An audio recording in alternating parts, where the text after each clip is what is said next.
बार पंचायत में 50% आरक्षण जो महिलाओं को दिया है। जी। इसके अलावा तमाम योजनाएं उन्होंने चलाई हैं, जैसा गिरिराज जी बता भी रहे थे कि बच्ची के स्कूल जाने से लेकर के उसकी शादी तक तमाम योजनाएं चलती हैं और ये पिछले 20 सालों से चल रहा है। जी। तो उसका एक बहुत बड़ा फायदा मिला। महिलाओं का जो वोट लगातार जुड़ा हुआ नीतीश कुमार के साथ वो जुड़ा हुआ है और नीतीश कुमार ने एक विकास पुरुष की जो छवि स्थापित की है, जो उन्होंने अपने नाम के साथ जोड़ा है, वो छवि बरकरार रही है। और चुनाव देखिए किस स्ट्रेटजी पर लड़ा गया। बीजेपी की पॉलिटिकल स्ट्रेटजी थी, अगर आप ध्यान दें कि अंत में चुनाव आते आते तक जो मुद्दा सबसे बड़ा हो गया था वो ये था कि जंगल राज वापस न लौट आए। जी जी। तो जो मुद्दा 2005 में जब लालू यादव बाहर हुए थे और बीजेपी और जेडीयू एक साथ सत्ता में आए थे, वो मुद्दा 20 साल के बाद भी फिर से उठा, बरकरार रहा और उस मुद्दे पर लोगों ने वोट किया।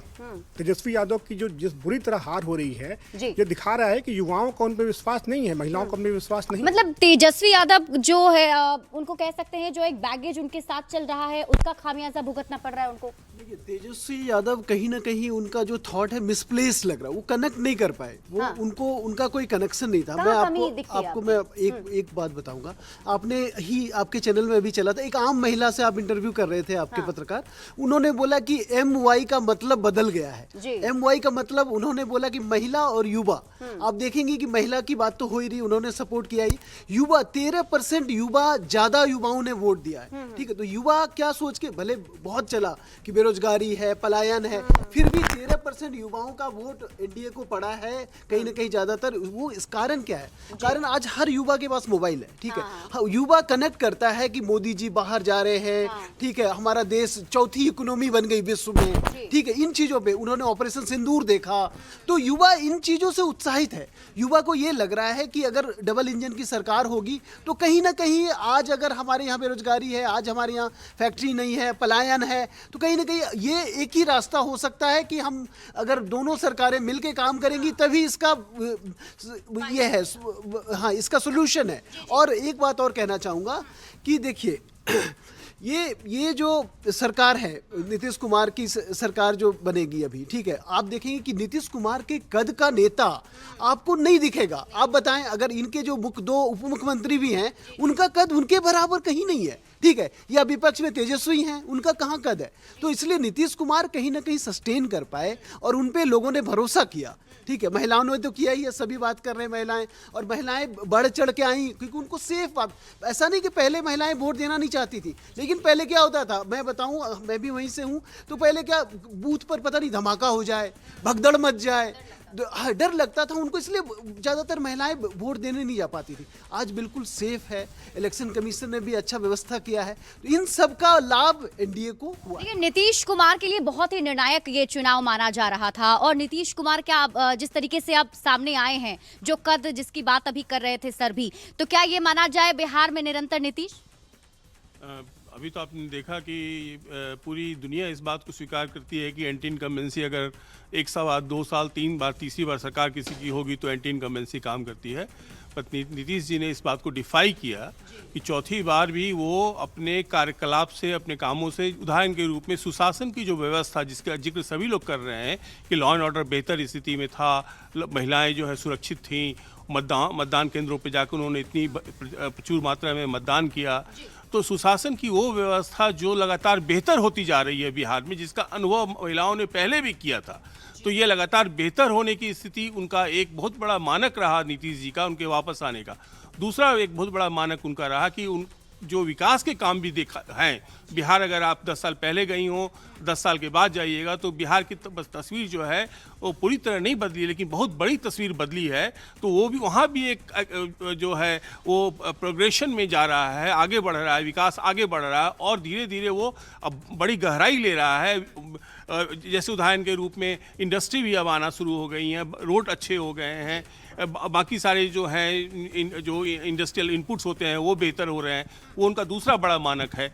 तीसरा जो मानक उनका जो एक बड़ा महत्वपूर्ण मानक है, जो दूसरों में नहीं था, जो महागठबंधन में नहीं था, कि भ्रष्टाचार का कोई भी आरोप 20 साल में किसी ने नीतीश जी के ऊपर नहीं लगाया।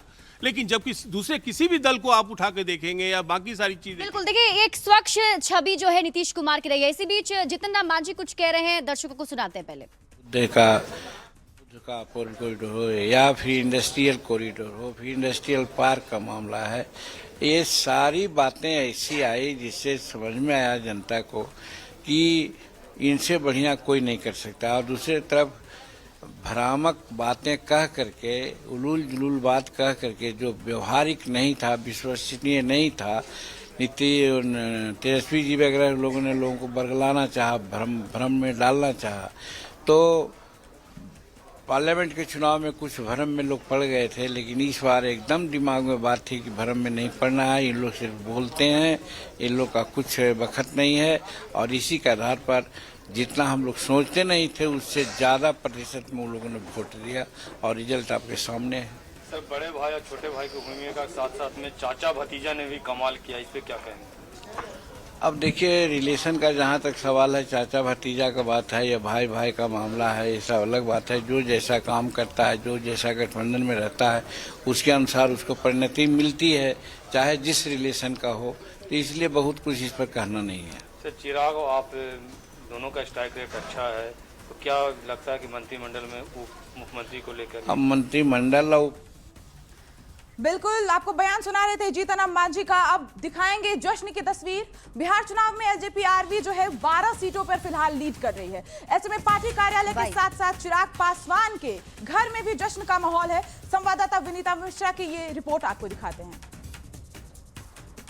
बिहार विधानसभा चुनाव के मद्देनजर आज का दिन बेहद महत्वपूर्ण। सुबह से लगातार वोटों की गिनती जारी है और वोटों की गिनती के बीच एनडीए को भारी बहुमत मिलती हुई नजर आ रही है। और खासकर अगर एनडीए की हम बात करें तो लोक जनशक्ति पार्टी ने बेहतरीन परफॉर्मेंस किया है और अभी जो रुझान नजर आ रहे हैं, लगभग 22 सीटों पर जीत मिलती हुई नजर आ रही है। और ये देखिए, पार्टी कार्यालय के साथ साथ चिराग पासवान के आवाज पर भी जो खुशी है वो नजर आ रही है। और बिहार प्रभारी अरुण भारती भी यहाँ नजर आ रहे हैं, चेहरे पे खुशी नजर आ रही है। और देखिए, अरुण भारती हो या फिर वेद प्रकाश हो, तमाम लोग के चेहरे जो हैं वो खिले हुए नजर आ रहे हैं, अपनी खुशी जाहिर कर रहे हैं। लगातार इनके आवास पर या पार्टी कार्यालय में जो मिठाइयां हैं वो जा रही है, पटाखे फोड़ने की भी पूरी तैयारी की जा रही है। यानी जो ऐतिहासिक अगर मोमेंट की हम बात करें तो एक ऐतिहासिक जीत इस बार एनडीए की होने वाली है, क्योंकि जो बहुमत है वो लगातार एनडीए को रुझानों में मिलता हुआ नजर आ रहा है। एलजेपीआर लगातार बातचीत हो रही थी कि शायद 10 से 12 सीट एलजेपीआर को मिल सकती है, लेकिन अगर रुझानों की हम बात करें तो अभी फिलहाल 22 सीटों पर एलजेपीआर लीड कर रही है। और यही वजह है कि चिराग पासवान घर के अंदर हैं, तमाम लोग काफ़ी खुश नज़र आ रहे हैं और जिस तरीके से उन्होंने लगातार चुनाव प्रचार किया था उसका असर इन रुझानों में साफ तौर पर नज़र आ रहा है और एक बड़ी जीत की ओर एनडीए आगे बढ़ता हुआ दिखाई दे रहा है। कैमरामैन राहुल के साथ विनीता मिश्रा, न्यूज़ 18 पटना।